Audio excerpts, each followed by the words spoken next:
आङो माने बन्दब्लाबो स्कुलाव थांफ्लाङो आङो सार खननै ना खनथाम जादों सानदेयावबो आं स्कुलाव थांफ्लांदों आरो 9 to 10 years जाखाबायमोन आं जेब्ला एलपि स्कुलाव थांनो नागिरहां जायो दा आं नुहरदों आरो बा आंनि एडुकेसन जार्निनि रिभिउआ माथो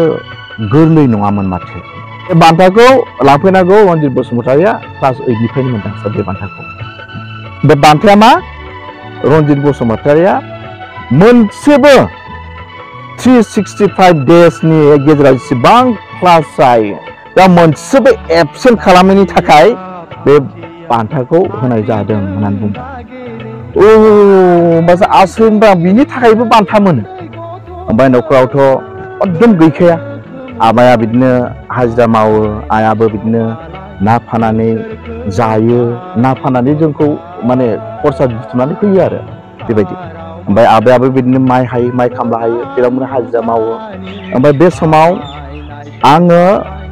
9 to 10 years जाखाबायमोन आं जेब्ला एलपि स्कुलाव थांनो नागिरहां जायो बे समाव आं एसे बैसो जानानैसो थांखादों माने बे समावहाय स्कुलावहाय ओमफ्राय मालायखौ आं बिराद मोजां स्कुलाव थांनाय नुयो जोंनि पेरेन्टसआथ' माब्लाबाबो आंखौ एडभाइस होनो रोंफेराखि औ बाबा स्कुलाव थांनोबो बैसोबो थांदों बिदि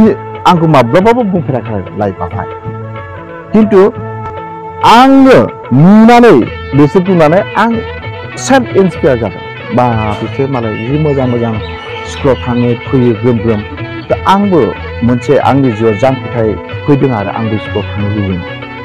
ओमफ्राय बेबायदिनो आंबो स्कुलाव थांनो नागिरबाय आंबो स्कुलाव थांनोसै ओरै होननानै ओमफ्राय आइ आबायाथ' सिरियास लाया बेखौ माने नों थाङो थाङा खोथा गैया बिदि आरो बेबायदि ओमफ्राय आं आब'मोनखौबो बुंबाय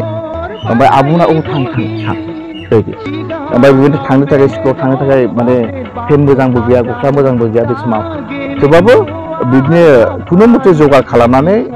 आङो स्टार्ट खालामनोसै आरो ओमफ्राय आं साननैसो थांबायबो स्कुलाव साननैसो थांनानै माबाबायदि सिरियास गैया जेबो ओमफ्राय मा जाबाय सानसेखालि आंनि बाबाया बुंबाय आरो आबाया मा फरायबा थाबावनोलै बाबु लावखार दोनहैनोसैलै बिदि खरसाखौबो हाखानाय नङा माथो फरायबावनो खामानि मावनानै जानोसै ओरै होननानै बुंबाय थ' आं सिरि थाबाय ओमफ्राय आंनि सिं खिन्थु सोलोंथाइनि खेथ्रआव आंनि गांनाया बिराद गोख्रों बे समाव बिराद गोख्रों आं जेबो माने बुंफिनासै आं सिरि थानानै ओमफ्राय बेबायदिनो आङो आब'मोनजों रायज्लायबाय आङो ओमफ्राय आब'आ खोनानानै बिमाया थां बाबु आं दंथारो आं नाजागोन नों जेबो साननाङा बिनि सोमोन्दै जि बाबामोना आइमा जि बुंदों बिनि सोमोन्दै जेबो साननाङा नों थांबाय था एकदम आंहा बोलो मोनफिनबाय फरायनाय समाव आं रल नाम्बार 1 2 सिगांनिफ्राय जाबोयो आरो 1 2 आं माने 3 जाफेराखै आंहा स्कुलाव थांनायनि स्पिडआ ओरैबायदि सोरबा बन्द' होननानै बुङोब्ला आं फोथाया माने थांथारो आं स्कुलसिम जेब्ला स्कुलाव रावबो गैया होनबासो आं फोथायो माने फैफिनोमोन आं इउनियन स्पर्टसो जायो बेयाव आंनो मोनसे बान्था होबाय बान्थाया मा आंथ' सोब बे स्कुलनि मोनफ्रोमबो इउनियन स्पर्टसनि एक्टिभिटिसआव आं माने खन्थाइ आवरायनाय आरो हरखाब बिबुंसार बाथ्रा दान्थेलायनाय ओमफ्राय बे गासैयावबो आं बाहागो लाखायो आरो आं प्रेजेन्ट मोनखागोन फार्स्ट माबा सेकेन्ड बे मोनफ्रोमबोआवबो आरो ओमफ्राय आं बे बान्थाखौ मोनजोबखांबाय आरो मोनसे बान्था फैबावबाय आंनाव ओमफ्राय आं सानबाय आंथ' जेबो गेलेयाखैमोन बे बोरै एक्सट्रा बे बान्था आंखौ लेंहरबाय ओरैबायदि बान्था मोनसे बान्था ओरैबायदि बान्था बे बान्थानि ओमफ्राय बे जाय प्राइज रानग्रा बे एसे आंखौ बुंनानै होबाय बे बान्थाखौ लांफैनांगौ रन्जित बसुमतारिया क्लास 8 निफ्रायनो मोनदों सार बे बान्थाखौ बे बान्थाया मा रन्जित बसुमतारिया मोनसेबो 365 डेजनि गेजेराव जेसेबां क्लास जायो दा मोनसेबो एबसेन्ट खालामैनि थाखाय बे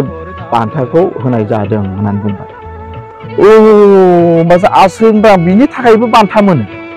बिनि थाखायबो प्राइज मोनो जि बुबादे आं गोजोन मोनबाय गावखौ ओमफ्राय आरो जोंहानि आयं सोमोन्दो जानाय गामियावनो एमइ स्कुलनि मास्टार आरो सासे सुखिदार दङ आरो बेखौ आमाय जायो आरो सोमोन्दो जानाय गामिनिनो बिसोरबो जि माने प्राउड फिल खालामबाय जोंहा रनजितआ बेबायदि बान्था मोनदों बेबायदि ओमफ्राय आं अब्लासो मिथिबाय आङो माने बन्दब्लाबो स्कुलाव थांफ्लाङो आङो सार खननै ना खनथाम जादों सानदेआवबो आं स्कुलाव थांफ्लांदों आरो बे समावहाय ओमफ्राय बे समावथ' जोंना मा जायो स्कुलाबो एसे गोजान थाबायनानैसो थाङो सोलोंथाइनि सायाव आंहा मा दंमोन पजिटिभ माने नाजानाया आंहा दंमोन आरो ओमफ्राय बेबायदिनो आं मा खालामो बे दादामोन जानायमोननियाव आङो बे फुराना लेखाफोरखौ लाबोनानै फरायो आरो ओमफ्राय बे गाननाय जोमनायफ्राबो न'आवथ' होनो हाखाया ओमफ्राय बेबायदि आं एकदम सासे जोंनि न' खाथियावनो आदामोन जानाय आयंमोननि फिसालामोन दंमोन आरो न' खाथियावनो ओमफ्राय बिसोर बेलेगाव खालामबाय आं आलासि जाहैनो थांनायाव बिसोरबो हरबाय आं बेजोंनो माने आं स्कुलाव बे ड्रेसफोरजोंनो आं गाननानै थांलाय फैलाय खालामोमोन आरो गांसे गस्ला गांनै ओमफ्राय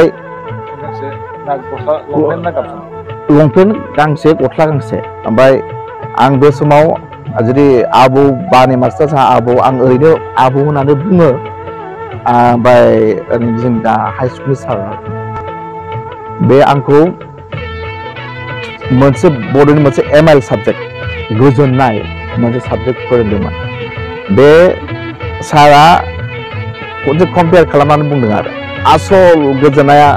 रनजित बायदि जानांगौलै मा खेथ्रआव आं रनजितखौ नुयो माबा स्कुलाव फैनायाबो बे मोनसे ड्रेसखौनो बे खालामफैयो अबा प्रग्रामाव थांब्लाबो बेखौनो आं गाननाय हाबायाव थांब्लाबो अबेबा प्रग्रामाव थांब्लाबो बे मोनसेखौनो गानबाय थायो बेहा जेबो कमप्लेन गैयै बायदि आरो गामिनिखा बे मिथिखाजोबो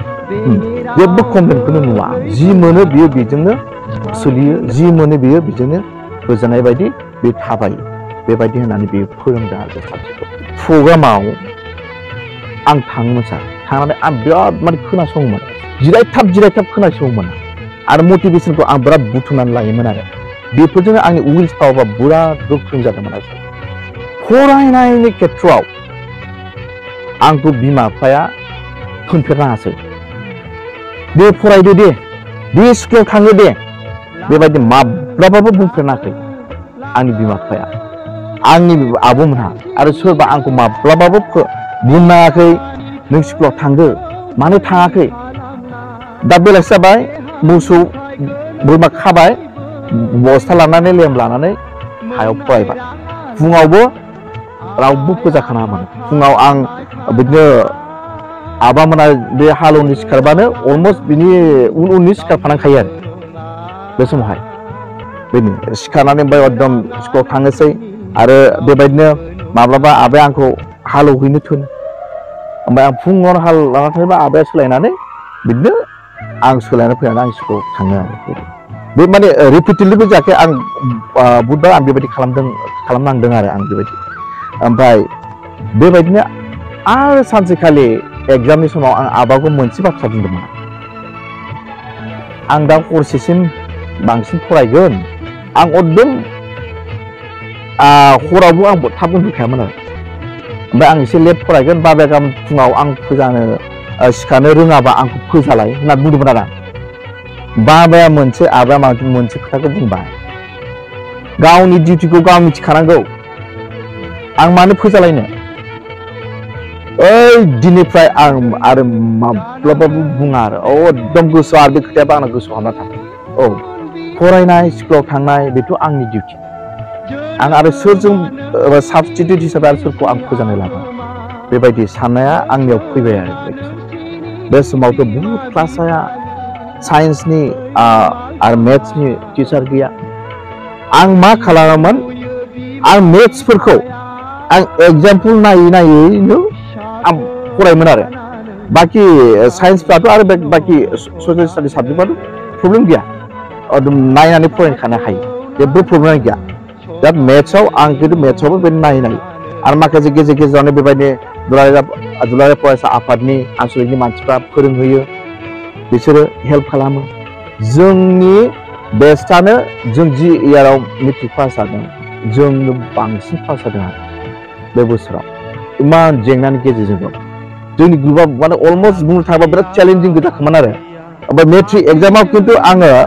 जे टेस्ट एग्जाम होदोंमोन सिगांनिफ्राय आंनि मार्क्सफ्रा बुहुत माने मार्क्सनि पारफरमेन्सफ्रा बिराद मोजां जादों टेस्टआवबो होन जों फरायबोनो सारमोना नुदोंना मिथिगोन एकदम गोजोननाय मोनगोन आरो दिनैहाय ओमफ्रायहाय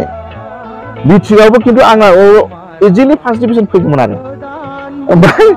बे लोगोआनो बुंजाहैसिगोन दा आरो बिथाङाबो जुदि नुबाय बायदोंब्ला बिथाङाबो गोजोननाय मोनगोन जेराव आं बिदिनो आंनाथ' फार्स्ट बेन्च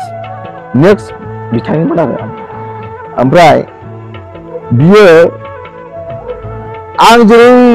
लिरो बे आंनि सेम कपिखौ बियो लाङो ओमफ्राय आंहा एकदम हरनो थिनबाय थायो आंहा एसे डिस्टार्ब मोनो एकदम हरनो थिनबाय थायो डिस्टार्ब मोनो ओमफ्राय बे समाव जोंना हेडमास्टारा फैनानै बादा होलायदो बेखौ बे रागा जोङो लेखा लेखा एखे होबोना सारबो ओरै होननानै बुङो आरो आंनि गामिनि आदा जानाय आदा सरन बसुमतारी बिथाङाबो बिराद जोंखौ हेल्प खालामदों साइन्स आरो मेथ्स फोरोंनायाव माने बे समाव बे हाई स्कुल मास्टार नङाबाबो जोंखौ बुहुत जोंखौ फोरोंनाय हेल्प खालामदों आरो बिथाङाबो थांनानै बादा हैबाय बिथिं थांनानै बादा हैनायखौ मानिया बेबायदि ओमफ्राय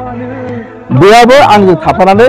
थार्ड डिभिजनावबो पास जानांगौ आसरित माने मोनदों आरो मानसिफ्रा बे बोरै पास जाखो ओरै होननानै आरो ओमफ्राय आरो बिनि पास जानायावबो आंहाबो गोजोननाय थाबाय दे आं पास जानायजों लोगोसे बेबो पास जाबाय आं सेकेन्ड डिभिजनाव पास जाबाय बे थार्ड डिभिजनाव पास जाबाय आरो बेबायदि आरो बेबायदिनो बक'आव साइन्स डिपार्टमेन्टआव आङो एडमिसन लानानै साइन्सखौ मोजाङै पास